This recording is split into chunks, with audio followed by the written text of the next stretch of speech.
Assalamualaikum warahmatullahi wabarakatuh.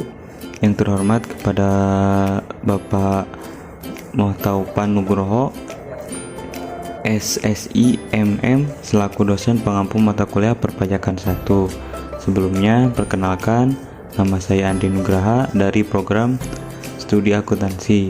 Di video ini saya akan membahas tentang PPh pasal 23, PPh pasal 24, PPh pasal 25, PPh pasal 26, PPN dan PPNBM. Poin pertama, PPh pasal 23. Pengertian PPh pasal 23. Pajak penghasilan atau yang disingkat PPh menurut pasal 23 adalah pajak yang dilakukan pemotongan atas penghasilan atau pendapatan yang diambil dari modal, penyerahan jasa, hadiah, dan penghargaan. Penghasilan jenis ini terjadi karena adanya transaksi antara pihak yang memberikan penghasilan dengan pihak yang menerima penghasilan. Objek pajak dari PPh 23 adalah meliputi penghasilan yang dibayarkan kepada pihak lain atau rekanan berupa sewa dan penghasilan lain sehubungan dengan penggunaan harta, misalnya sewa kendaraan atau sewa sound system. Yang kedua, yang berhak melakukan pemotongan PPh pasal 23. Yang pertama, pemerintah. Yang kedua, subjek pajak. Yang ketiga, penyelenggara transaksi atau kegiatan. Yang keempat, bentuk usaha tetap. Yang kelima, agen perusahaan luar negeri. Yang keenam, wajib pajak orang pribadi. Poin yang ketiga, subjek penerima penghasilan terpotong PPh pasal 23. Yang pertama, wajib pajak. Yang kedua, bentuk usaha tetap. Poin yang keempat, cara menghitung PPh pasal 23. Yang pertama, PPh pasal 23 di atas, cara menghitungnya dividen. Yang kedua, bunga termasuk premium, diskonto, dan imbalan sehubungan dengan jaminan pengembalian utang. Yang ketiga, royalti. Yang keempat, hadiah dan penghargaan. Dan untuk rumusnya sendiri, PPh pasal 23 sama dengan 15% kali bruto. Poin yang kelima yaitu cara menghitung PPh pasal 23 di bagian kedua, yaitu PPh pasal 23 atas sewa dan penghargaan lain sehubungan dengan penggunaan harta. Sewa dan penghasilan lain sehubungan dengan penggunaan harta khusus angkutan darat adalah sebesar 15% dari perkiraan penghasilan neto. Besarnya perkiraan penghasilan neto adalah 10% dari jumlah bruto tidak termasuk PPN. Yang untuk rumusnya sendiri, PPh pasal 23 sama dengan 15% kali 10% kali bruto. Keenam, cara menghitung PPh pasal 23 bagian ketiga. PPh pasal 23 atas imbalan sehubungan dengan jasa teknik, jasa manajemen, jasa konsultan hukum, jasa konsultan pajak, dan jasa lain. Untuk rumusnya sendiri, PPh pasal 23 sama dengan 15% kali perkiraan penghasilan neto kali bruto. Besarnya perkiraan penghasilan neto sebesar 13% atas imbalan sehubungan jasa profesi, jasa konsultan, kecuali konsultan konstruksi, jasa akuntansi dan pembukuan, jasa penilai, dan jasa aktuaris. Poin yang kedua yang akan saya bahas tentang PPh pasal 24. Pengertiannya, pajak penghasilan pasal 24 adalah peraturan yang mengatur hak wajib pajak untuk memanfaatkan kredit pajak mereka di luar negeri untuk mengurangi nilai pajak terutama yang dimiliki di Indonesia. Tercantum dalam pasal 24 ayat 1 Undang-Undang PPh bahwa pajak yang dibayar atau terutang di luar negeri atas penghasilan dari luar negeri yang diterima atau diperoleh wajib pajak dalam negeri boleh dikreditkan terhadap pajak yang terutang berdasarkan Undang-Undang PPh, Undang-Undang Nomor 36 Tahun 2008 dalam tahun pajak yang sama sebagaimana tercantum dalam pasal 24 ayat 2 Undang-Undang PPh. Besarnya kredit pajak adalah sebesar pajak penghasilan yang dibayar atau terutang di luar negeri, tetapi tidak boleh melebihi penghitungan pajak yang terutang berdasarkan Undang-Undang PPh Nomor 36 Tahun 2008. Nomor 2, subjek dan objek PPh pasal 24. Yang pertama yang menjadi subjek PPh pasal 24 yaitu wajib pajak dalam negeri yang terutang pada pajak atas seluruh penghasilan termasuk penghasilan yang diterima atau diperoleh dari luar negeri. Yang kedua yang menjadi objek PPh pasal 24 adalah penghasilan uang yang berasal dari luar negeri.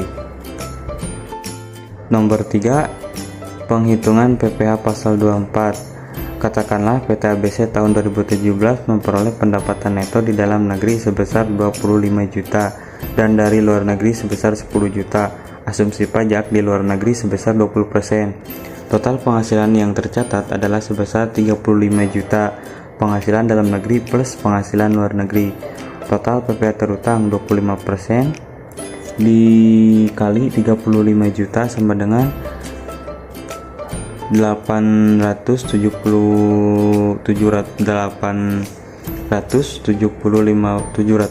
juta. PPh maksimum yang dapat dikreditkan penghasilan luar negeri atau total penghasilan kali total PPh terutang 10 juta dikali 35 juta dikali 8 juta 750 sama dengan 2.500. Jadi PPh terutang yang sudah dibayarkan di luar negeri adalah sebesar 2.500.000. Nah, nominal yang di akhirnya digunakan sebagai pengurangan pajak dalam negeri. Poin yang ketiga, PPh pasal 25. Pengertian PPh pasal 25. PPh pasal 25 adalah pembayaran pajak atas penghasilan yang dibayarkan secara angsuran tiap bulannya dengan tujuan untuk meringankan beban wajib pajak yang kesulitan untuk melunasi pajak terutang dalam rentang waktu 1 tahun. Pembayaran ini harus dilakukan sendiri dan tidak bisa diwakilkan. Nomor 2 tentang pajak penghasilan PPh pasal 25. Yang pertama, PPh 25 adalah angsuran pajak penghasilan dalam tahun berjalan yang harus dilakukan sendiri oleh wajib pajak, baik orang pribadi maupun badan usaha. Yang kedua, angsuran pajak ini dilakukan untuk mengurangi beban wajib pajak sehingga pembayaran pajak tetap dapat dilakukan tepat waktu. Yang ketiga, terdapat batas waktu pembayaran angsuran dan sanksi keterlambatannya. Yang keempat, perhitungan pajak yang dibayarkan akan sama besarnya.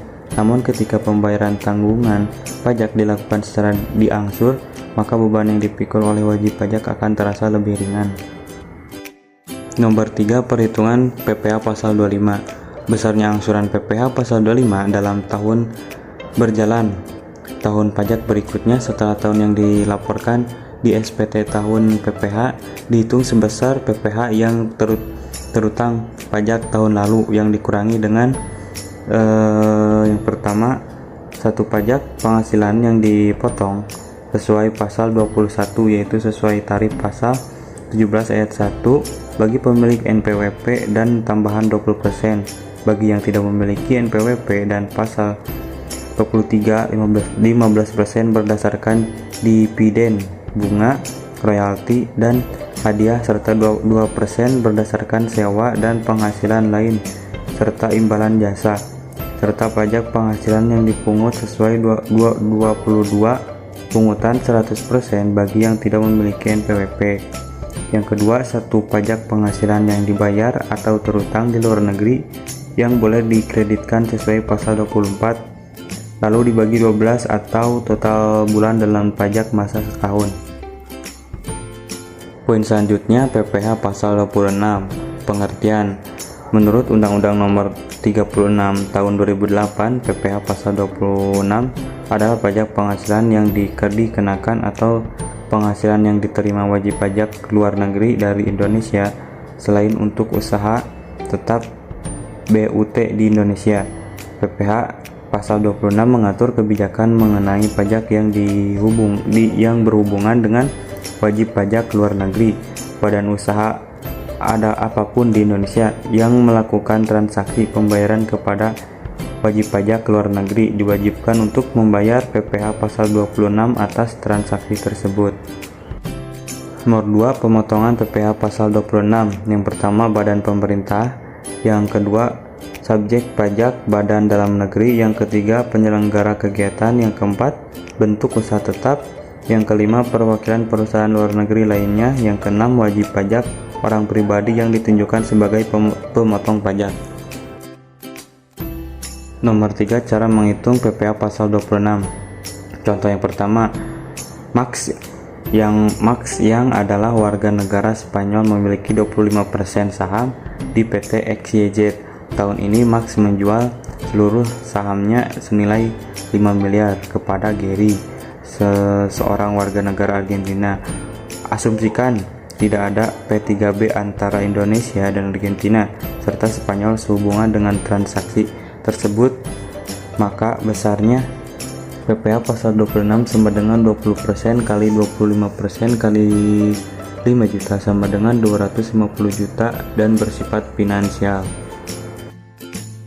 Contoh yang kedua, PT Merak memiliki perwakilan di luar negeri dan mengasuransikan bangunan bertingkat ke perusahaan asuransi di luar negeri dengan membayar jumlah prim pada tahun 1995 sebesar 1 miliar.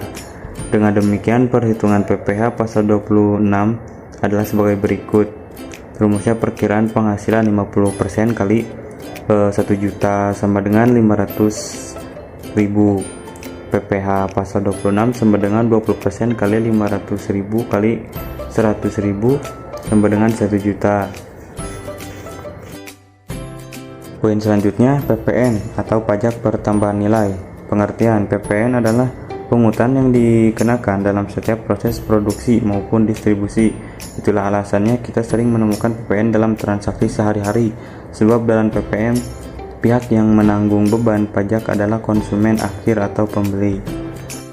Yang kedua, barang atau jasa yang dikenakan PPN. Yang pertama, barang hasil pertambangan atau hasil pengeboran yang diambil langsung dari sumbernya. Yang kedua, barang kebutuhan pokok yang sangat dibutuhkan oleh rakyat banyak. Makanan dan minuman yang disajikan di hotel, restoran, rumah makan, warung, dan sejenisnya, meliputi makanan dan minuman yang dikonsumsi di tempat atau tidak termasuk makanan dan minuman yang diserahkan oleh usaha jasa boga atau catering. Yang keempat, uang, emas batangan, dan surat berharga. Yang ketiga, tarif PPN. Tarif PPN 0% berlaku untuk ekspor barang kena pajak berwujud, barang kena pajak tidak berwujud, dan ekspor jasa kena pajak. Yang kedua, tarif PPN 11% berlaku untuk semua produk yang beredar di dalam negeri, termasuk di daerah zona ekonomi eksklusif dan landas kontinen yang di dalamnya berlaku undang-undang yang mengatur tentang kepalebaran tarif dan kepabeanan. Yang ketiga, tarif PPN atas barang mewah ditetapkan paling rendah 11% dan paling tinggi 20%. Yang keempat, khusus untuk barang dan jasa yang terkena tarif PPN 11%, besaran tarif tersebut masih dapat diubah menjadi paling rendah 5% hingga paling tinggi 20% mengikuti peraturan pemerintah yang berlaku. Poin terakhir, PPNBM. Apa itu PPNBM? Pajak penjualan atas barang mewah atau PPNBM adalah pajak yang dikenakan pada barang yang tergolong mewah kepada produsen untuk menghasilkan atau mengimpor barang dalam kegiatan usaha atau pekerjaannya. PPNBM hanya dikenakan satu kali pada saat penyerahan barang ke produsen. Dasar hukum pengenaan PPNBM. Undang-Undang Nomor 42 Tahun 2009 yang sudah diganti atau dicabut dengan Undang-Undang Nomor 7 Tahun 2021 tentang harmonisasi perpajakan atau Undang-Undang HPP. Di dalam undang-undang tersebut diatur mengenai objek pengenaan PPNBM, ketentuan tarif secara umum hingga cara pemungutan pajak. Yang ketiga, subjek pajak PPNBM. Poinnya yang pertama, pengusaha kena pajak PKP yang menghasilkan atau memproduksi BKP uang terbilang mewah. Yang kedua, pengusaha yang melakukan impor barang terbilang mewah atau importir. Keempat, cara perhitungan PPNBM. Rumus menghitung PPNBM yaitu PPNBM sama dengan DPP kali tarif PPNBM. Karena PPNBM tidak bisa terpisahkan oleh PPN, berikut rumus perhitungan PPN untuk barang mewah. PPN sama dengan tarif PPN kali harga barang dikurangi PPN BM. Sekian video presentasi dari saya. Semoga dengan video presentasi ini akan menambah wawasan kita semua. Dan apabila ada tutur kata yang kurang berkenan di hati, mohon untuk dimaafkan karena saya masih dalam tahap proses pembelajaran. Saya Andi Nugraha, terima kasih. Wassalamualaikum warahmatullahi wabarakatuh.